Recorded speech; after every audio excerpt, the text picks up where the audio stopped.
It's been a while since I talked about Inter Miami winning, right? And it's also been a while that I talked about Miami sports teams winning in consecutive matches. I don't know how to make. I don't know the word. Like in one day, team like two or three teams at once all win. I was finally can do that for you guys. For what is it? Forever. It's usually like one team and everyone else freaking loses. It sucked. But today, I was able to say the Marlins win. I was able to say the Florida Panthers win and clinch something. And then finally, I could talk about Inter Miami winning something. They come off with the loss from Monterrey, Mexico, to Kansas City, Missouri, in front of 72,000 fans in Arrowhead Stadium. That is a new record for Kansas City, Sporting Kansas City team. They've been around for 28 years. That is an OG team. This is an OG team. Last season I talked about this, well, slightly. This was when Messi was not playing. He was doing his international duty with Argentina at that time. And Miami wins that one 2-1 or 3-2. I can't remember. I was at the college football game during that happened. So that was quite something.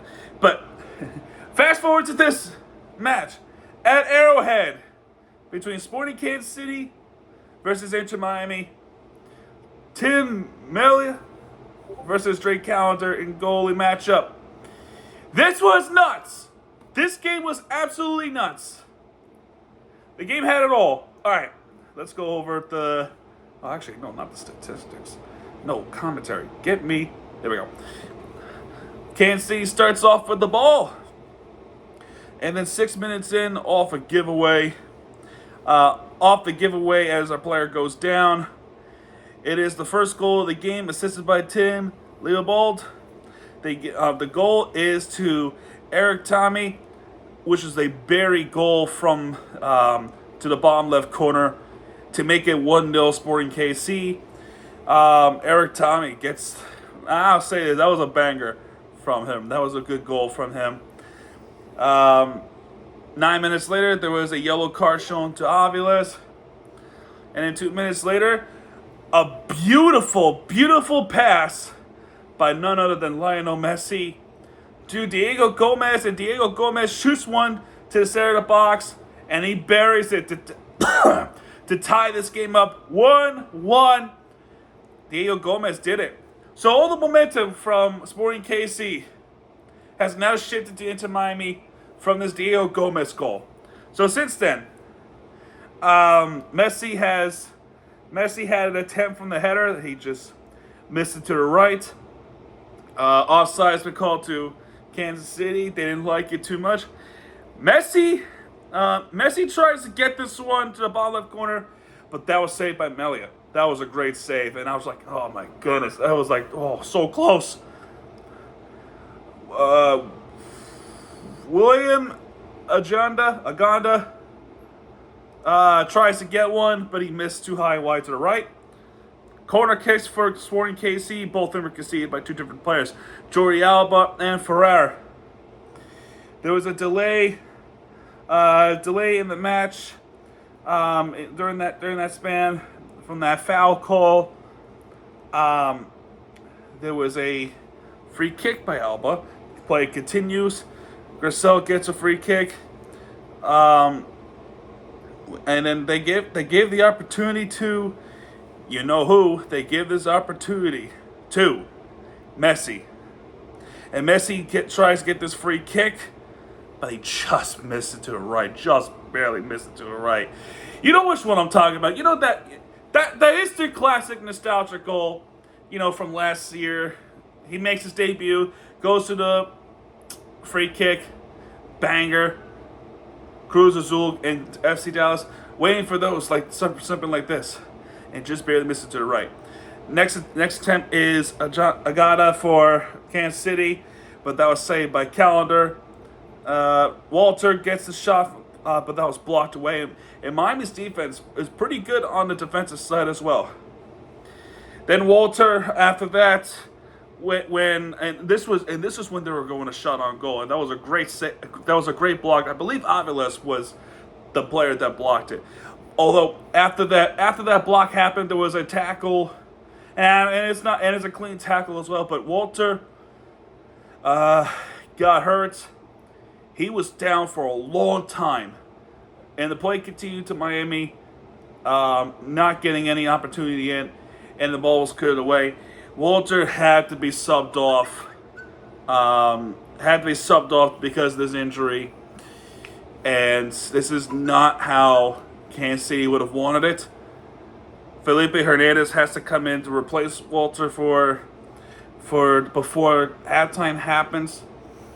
I believe that I heard that's his second appearance in the season. Few fouls later, free kick on the defensive side, and not much has happened during the stoppage time. So first half ends 1-1. Second half starts. The typical Miami where they take a while to come out of the tunnel, and they start the ball first. Instant corner for Kansas City, but that was conceded by Alba. Suarez gets an opportunity to get one to the bottom right corner, but that was saved by Melia. Then Agata gets blocked, and off the attempt from David Ruiz, gives it to Messi, and Messi with a colossal banger to the top right corner. Messi takes the lead for Miami as quarter of the crowd in Arrowhead Stadium got what they want to see Messi score a goal. They got it. He got it. He did it on the football field. And Miami leads this 1-2-1 against Sporting Kansas City. After the goal, Gomez tries to get a second, but that was blocked. Corner kick for Inter Miami, that was conceded by Hernandez. Eric Tommy gets a free kick, and Gomez gets shown a yellow card from this incident. So he has to be careful with the situation that's being caused. A little bit of some scuffles. Corner kick for Sporting KC. Ferreira tries to concede it, but Eric Tommy with the shot to the center of the box. Now it looked like it hit the post first, and then it ricocheted to the back of the net from the right side, which it sort of did, but it was still a shot from the right side, and that was. I will say this. Okay. Credit goes to Eric Tommy on that goal. That was nuts. That was a really cool goal, and I wish that didn't happen to us. But here we are. And Kansas City has tied this game up, and the score is now 2-2.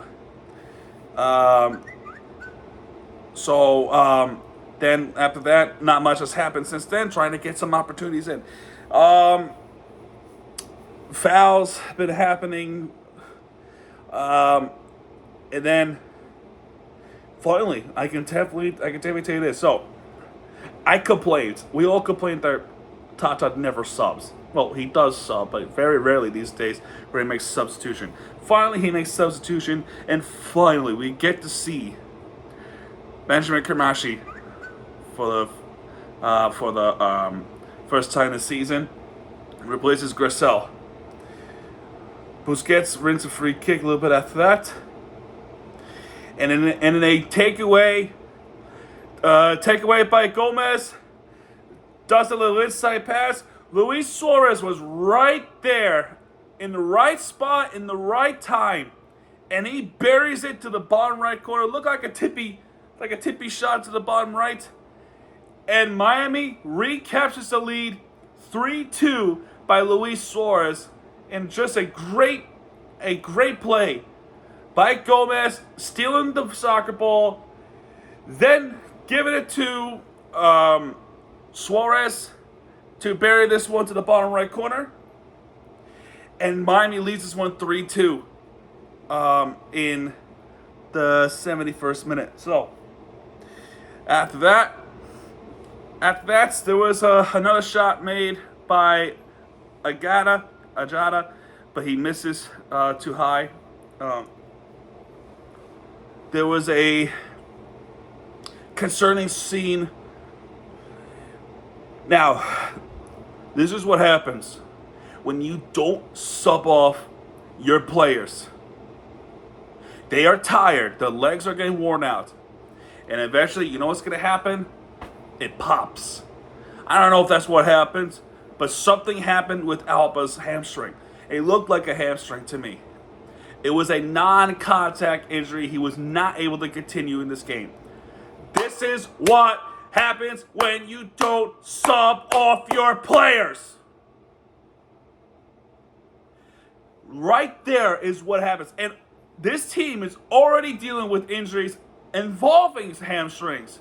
And now we add another one to the list of hamstring injuries.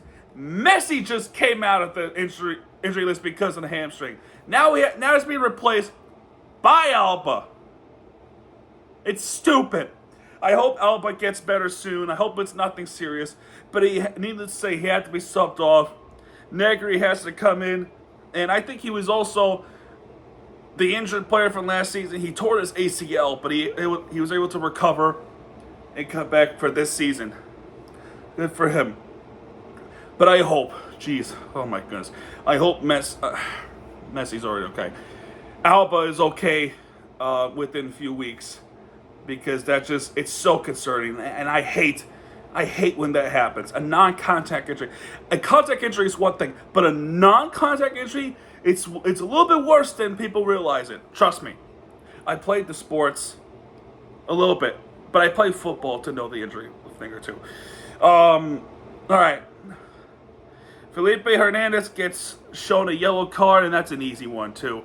That's an easy one to get a foul like that. And a little bit after that, Radoja gets called for a yellow card. That's an easy one too. Anytime you pull the jersey as a player was trying to make a breakaway, anytime you grab and pull, that's an automatic yellow. Eric Tommy gets hurt. I do hope Eric Tommy gets well soon as well. He's pretty much the future of Kansas City, Sporting KC. He scored 2 goals against us. However, he was replaced by the heart and soul of Sporting KC, Johnny Russell. They wanted him. Even the crowd was like, "We want Russell," or "We want Johnny Russell." And here comes Johnny Russell. I think he come off with the injuries, is what I heard. But either way, he comes in, and a couple minutes later, a knee-to-knee collision to Johnny Russell and Sergio Busquets. Both of them went down an injury, but they were able to continue on for the rest of the game. So nothing bad happened. Jake Davis gets a yellow card for a bad foul. And then stoppage time, 9 minutes of stoppage time at a minimum.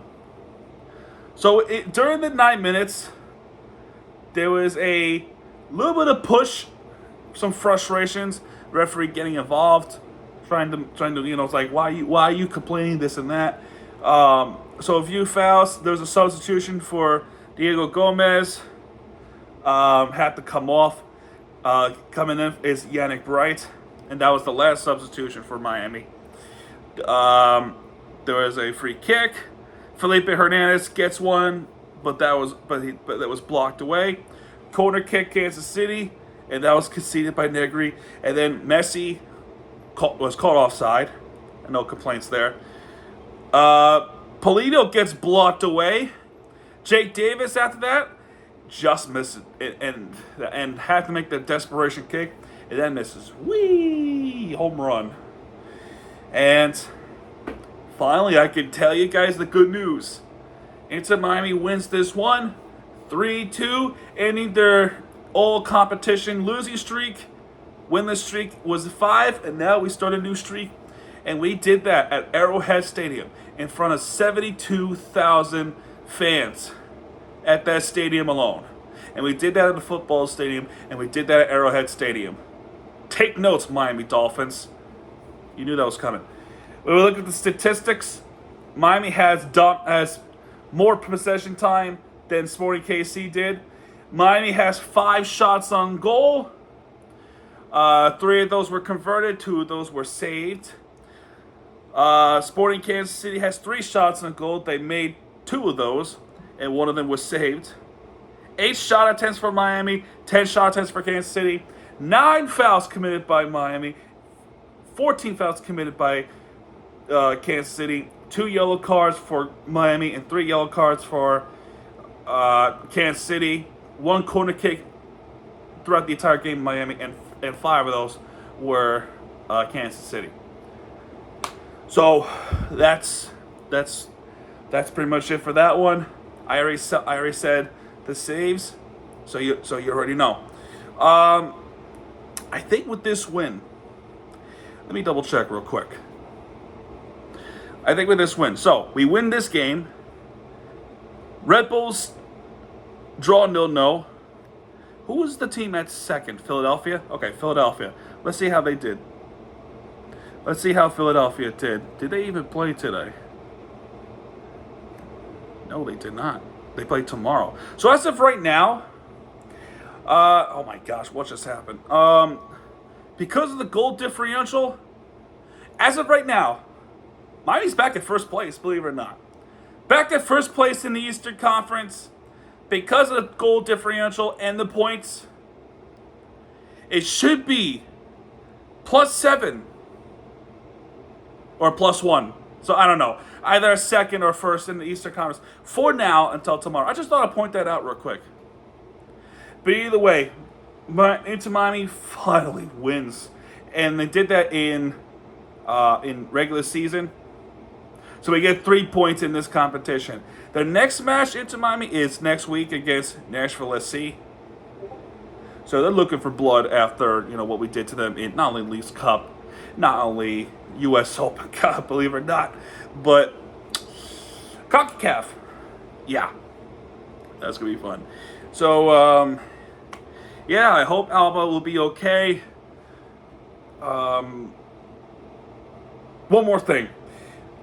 Hopefully they go on this run, and it's pretty important that they should go on this run now, because in the summertime, like June, you have the Olympics. Is there Olympics? Yes, you have the Olympics. You also have Copa America. So our best players are not going to be available through some time in the summertime. For that reason alone, we got Copa America, Olympics, and not to mention, eventually in July, there's going to be yet another Leagues Cup. The time to get on a run is now, folks. Right now. That's where I stand. Anyway, good day for Miami sports. Finally, I feel like we haven't had that in a long time.